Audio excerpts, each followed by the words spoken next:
Welcome to Gospel Greetings number 123. Today we continue in our series on the book, The 10-Second Rule by Claire DeGraff. Last week we discussed chapter 5 called The Power of Small Beginnings. That chapter has much to do with having faith in God and being willing to test our faith. And we discussed one of our guys who helped a struggling waitress and her fiancé and then found out they were Christians to boot. How about that? Remember what the 10-second rule says. Just do the next thing you're reasonably certain Jesus wants you to do and commit to do it right away before you change your mind.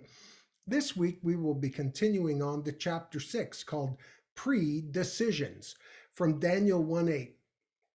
But Daniel resolved not to defile himself with the royal food and wine, and he asked the chief official for permission not to defile himself this way.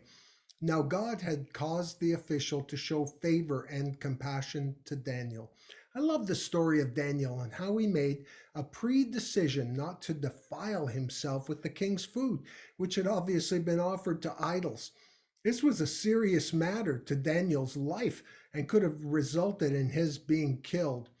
But after Daniel decided, God gave him favor with the overseer. After a 10-day test, Daniel and his companions looked healthier and better nourished than any of the young men who ate the royal food. Daniel took a risk, but so did the overseer, and the result was that everyone got what they wanted: health and vigor. This chapter deals with preparing ourselves for the problems and situations that God could use in our life to mold us.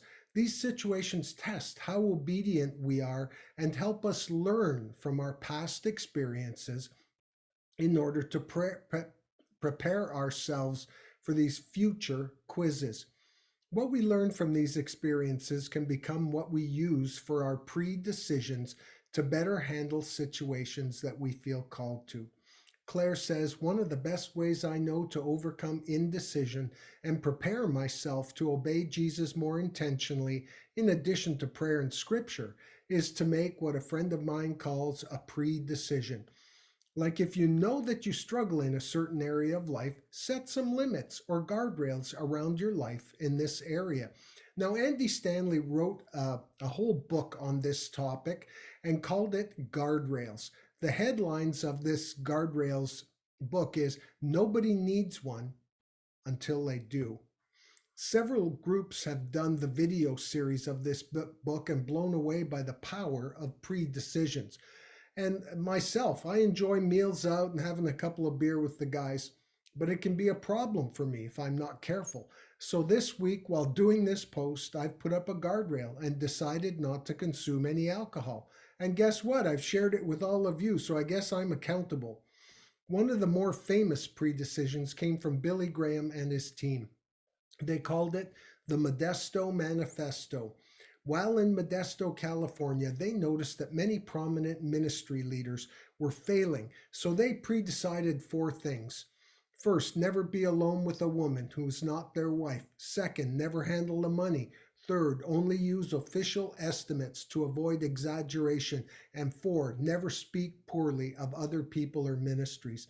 These pre-decisions enabled Graham to stay regularly at the top of Gallup's annual 10 Most Admired poll based on his reputation. Is there an area where you might be prone to slip? Can you, like Daniel and Billy Graham, make a pre-decision right now to avoid that temptation?